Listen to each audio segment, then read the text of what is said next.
오늘 하나님의 말씀은 갈라디아서 3장입니다. 갈라디아서 3장 23절부터 우리 27절까지 보겠습니다.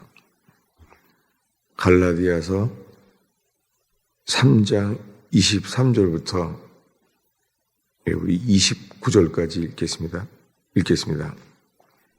믿음이 오기 전에 우리는 율법 아래에 매인바 되고 계시될 믿음의 때까지 갇혔느니라. 이같이 율법이 우리를 그리스도께로 인도하는 초등교사가 되어 우리로 하여금 믿음으로 말미암아 의롭다함을 얻게 하려 함이라. 믿음이 온 후로는 우리가 초등교사 아래에 있지 아니하도다. 너희가 다 믿음으로 말미암아 그리스도 예수 안에서 하나님의 아들이 되었으니 누구든지 그리스도와 합하기 위하여 세례를 받은 자는 그리스도로 옷 입었느니라.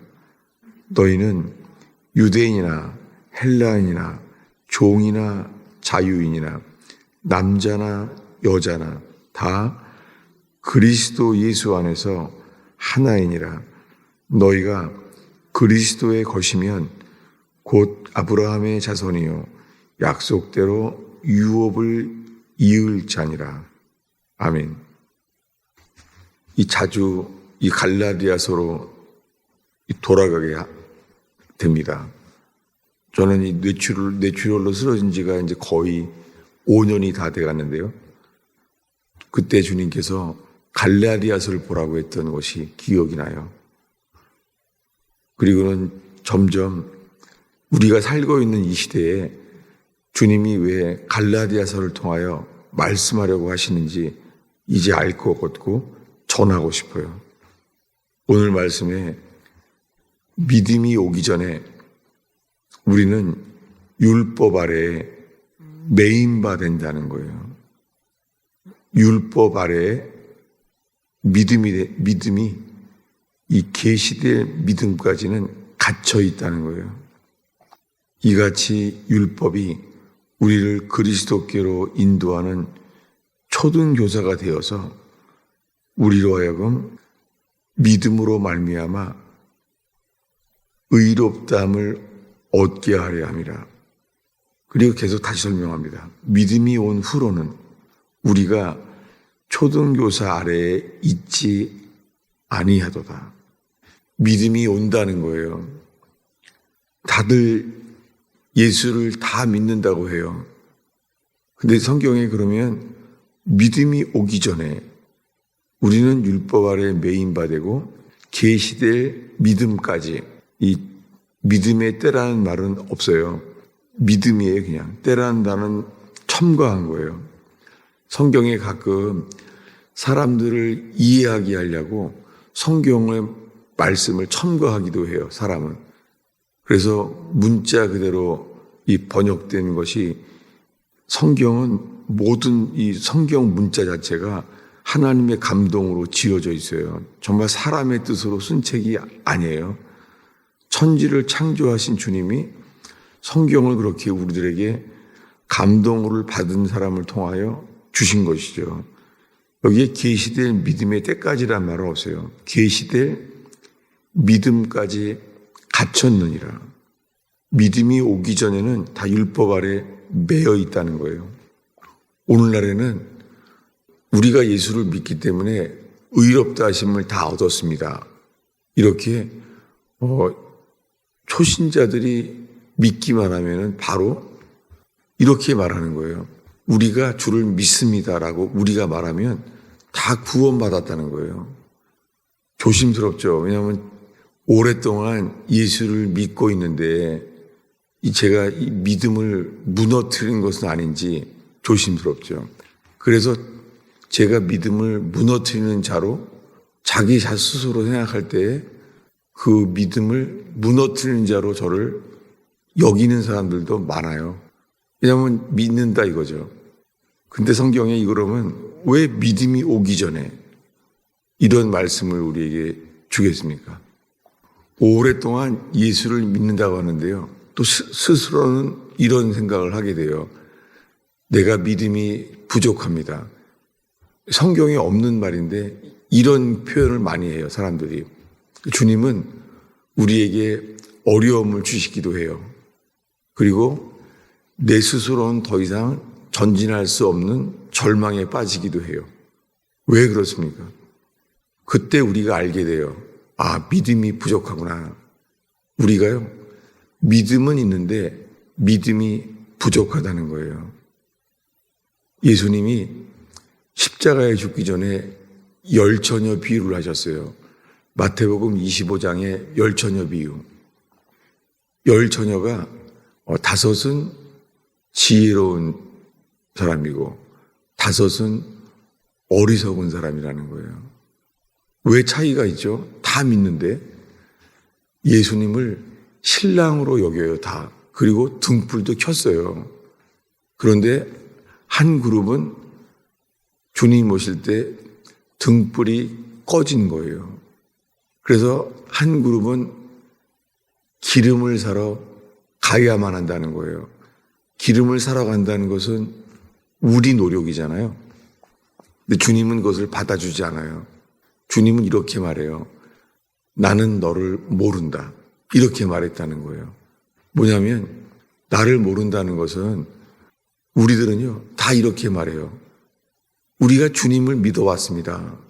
그리고 우리가 주님을 압니다. 우리가 안다는 거예요. 이것을 청교도들은 자기 믿음이라고 말해왔습니다. 아마존강의 허은수 선교사님이 돌아가시기 직전에 마지막 만났을 때 아더 핑크라는 사람이 쓴 구원신앙이라는 책을 저에게 주셨어요. 이렇게 말했던 기억이 생생해요. 이렇게요. 이 책 꼭 봤으면 좋겠어요. 평범해 보이는데 꼭 봤으면 좋겠어요. 이렇게 말하는 거예요. 저는 왜 이런 책을 주시나 그랬던 기억이 나요. 책 제목은 이거예요. Saving Faith. 나중에 청교도들의 글을 이제서야 보면서요. 청교도들이 100년 전에 이런 말을 많이 했어요. Saving Faith. 웨슬리도 Saving Faith라는 설교를 한 적이 있고 휘필드도 그래요. Saving Faith. 그 당시에 하나님의 사람들이 많이 유행했던 말이에요. Saving Faith. 뭐냐면 다들 믿음이 있다고 하는데 구원하시는 믿음이 있느냐는 거예요. 구원하시는 믿음. Saving Faith. 오늘 우리가 이 말씀 앞에 있어요. Saving Faith. 믿음이 오기 전에는 율법 아래 매인바되고 계시될 믿음까지 갖췄느니라. 이 믿음은 오는 거예요. 이 믿음은 주님이 주시는 믿음이에요. 계시될 믿음까지는 갇혀 있다는 거예요. 예. 율법 아래 매여 있어요. 율법 아래 갇혀 있다는 거예요. 다들 은혜 받기를 원해요. 근데 은혜 받기를 원하는데 현실적으로 율법 아래 갇혀 있을 수도 있어요. 웨슬리는 어렸을 때부터 아버지가 목사인 웨슬리가 이렇게 괴로워해요. 뭐냐면은 그 일기장에 이렇게 나와 있어요. 나는 한편으로는 은혜 아래 있는데 한편으로는 율법 아래 있다는 거예요. 은혜 아래 있다면 율법 아래 있지 않을 텐데 한편으로는 율법 아래 있고 한편으로는 은혜 아래 있다는 거예요. 이것이 이 분명한 선은 뭐냐면 오늘의 마지막 기절 29절을 읽겠습니다. 읽습니다. 너희가 그리스도의 것이면 곧 아브라함의 자손이요 약속대로 유업을 이을 자니라. 너희가 그리스도의 것이면 중간은 없어요. 내가 주님의 것이든지 아니면은요 내가 주인이든지 모든 사람들이 두 주인을 겸하여 섬길 수가 없잖아요. 그리스도의 것, 너희가 그리스도의 것이면 곧 아브라함의 자손이요 약속대로 유업을 이을 자니라. 출애굽할 때부터요 유업이란 단어가 나오는 곳은 가나안에 들어갈 때부터 말이에요. 예. 광야는 유업을 얻을 땅이 아니에요. 광야는요 사람들을 시험하시고 연단하는 곳이에요. 유업은 가나안 땅에 들어갈 때가 젖과 꿀이 흐르는 땅, 주님이 주신다고 약속하신 땅, 거기가 유업을 얻는 땅이에요. 여러분, 우리가 현실적으로 우리의 삶이 광야 같은 인생일 수 있습니다. 왜냐하면 이 땅은 씨를 뿌릴 수 없는 땅이에요. 파종할 수 없는 땅이에요. 그래서 성경을 아무리 많이 봐도요, 성경을 읽다가 내가 어저께는 성경 어디까지 봤지? 기억이 안 나게 돼요. 성경을 어제 봤는데 그래서 다시 읽다 보면은 이거 어제 본 거구나. 왜요? 이게 마음밭에 말씀이 심겨지고 적용되지 않는 거예요.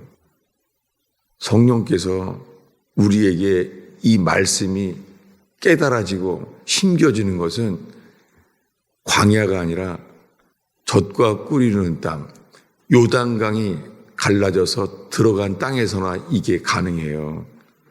저는 갈라디아서를 보라고 말씀하시면서 퇴원했을 때는 히브리서를 보라라고 말씀하셨어요. 이게 다 연결이 됩니다. 히브리서를 보겠습니다. 히브리서 3장입니다. 히브리서 3장 17절부터 읽겠습니다. 또 하나님이 40년 동안 누구에게 노하셨느냐? 그들의 시체가 광야에 엎드러진 범죄한 자들에게가 아니냐? 또 하나님이 누구에게 맹세하사 그의 안식에 들어오지 못하리라 하셨느냐? 곧 순종하지 아니하던 자들에게가 아니냐? 이로 보건대 그들이 믿지 아니함으로 능히 들어가지 못한 것이라. 예, 기준이 요단강이 갈라져서 가나안 땅에 들어간 믿음에 대해서 말하는 거예요. 이로 보건대 그들이 믿지 아니함으로 능히 들어가지 못한 것이라. 구원은 출애굽을 해서 어린 양의 피를 의지하여 세상을 나오는 것은 구원의 시작이죠. 그런데 구원이 이루어지는 것은 가나안 땅이에요. 이로 보건대 그들이 믿지 아니함으로 능히 들어가지 못한 것이라. 다들 애굽을 나온 믿음은 있어요. 그때 홍해바다가 갈라지잖아요. 홍해바다가 갈라졌을 때를 세례라고 해요. 홍해바다를 경험한 것이 세례 받았다는 거예요. 그런데 광야에서요 1년이 지나가서 성막을 만들어줘요. 출애굽기는 이제 성막이 만들어지는 기간이 1년이에요. 그리고 민수기는 이제 광야에서 두 번째 해가 민수기예요. 성막이 만들어졌을 때 하나님의 영광이 성막에 임하잖아요. 이게 출애굽기의 마지막 장이에요. 성막이 완성되니까 주님의 영광이 성막 안에 들어오는 거예요. 주님이 이 땅에 성막 안에 거하시는 거예요. 이걸 봤는데도 민수기에 정탐꾼을 보냈는데 정탐꾼들이 돌아와서요 들어가면 죽는다는 거예요. 아니 성막에 하나님의 영광이 임한 것을 봤는데도 들어가면 죽는다는 거예요. 다 울어요. 그때 하나님은 위로하지 않고 진노해요. 그때 주님 이렇게 말해요. 내가 맹세한다. 너희가 40일 동안 정탐한 날이 하루가 한 해가 되어서 40년 동안 너희는 가나안 땅에 들어갈 수 없다라고 선언을 해요. 주님은 그들을요 광야에서 가두어 버렸어요. 40일이 40년이 돼서 못 들어간다라고 말씀하십니다. 히브리서 3장은 이때를 말하는 거예요. 구원받는 믿음은 애굽을 나오는 믿음만이 아니라 가나안 땅에 들어가는 믿음이어야 돼요. 이 믿음은 뭐예요? 믿음이 오기 전에는 계시될 믿음까지 갖췄느니라. 그렇게 광야에서 다 갇혀 있었어요. 왜냐하면 믿지 못하니까. 주님은 그 믿지 아니함을 진노하셨어요. 그래서 우리가 회개케 돼요. 주님이 불뱀을 보냈을 때, 이것도 민수기 얘기입니다. 불뱀을 보내서 깨달아요. 우리가 범죄하였나이다.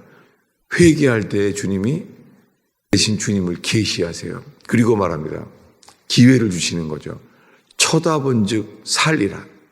여러분, 우리가 새벽마다 그래서 우리가 불뱀에 물렸을지라도, 불뱀이 우리를 물었는데도 불구하고 쳐다본 즉 살리라. 우리는 광야에서 빛이 대신 놋뱀, 광야에서 빛나는 것은 놋뱀, 그 구리로 된 그 놋뱀이 빛납니다. 주님이 우리에게 말합니다. 오늘 쳐다본 즉 살리라. 주님은 보십니다. 중간이 없어요. 풍랑 위에 계신 주님을 볼 때는 무리를 걸었습니다. 근데 풍랑이 일어나니까, 풍랑을 바라보니까 물에 빠졌어요. 그때 베드로가 말합니다. 주여, 우리를 구원해 주소서. 그때는 주님을 바라봤는데 이제는 주님이 우리를 붙들으세요. 주께서 우리를 붙드시니까 주님이 우리를 살려주시는 그분을 보게 돼요. 이것을 디도서에서, 디도서 1장 1절에 바울은 이렇게 말해요. 택하신 자들의 믿음으로, 이렇게 말해요. 택하신 자의 믿음.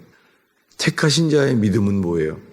이것이 가나안에 들어가는 믿음입니다. 여러분, 주님은 이것을 주시기 위해서 우리를 광야에서 우리 힘으로는 할 수 없는 절망에 세우기도 하십니다. 주님께서 우리의 믿음을 흔드는 것이 아니라 주님과 동행하는 믿음, 너는 내 것이다, 함께 하시는 믿음. 주님은 천사들을 보내서 택하신 자들을 모두 모으십니다. 이 믿음은 주님만이 주시는 놀라운 선물입니다. 기도하겠습니다. 아버지 하나님, 이 새벽에 모여 예배하는 영혼들에게 주님 믿음의 돌기둥을 세우게 하시며 하늘문을 열어 천국의 계단을 보게 하시며, 오 주님, 하늘의 부르심을 주시는 대로 그 믿음으로 살게 하옵소서. 주님, 부활에 속한 믿음, 그 믿음으로 누리게 하옵소서. 예수님의 이름으로 기도하겠습니다.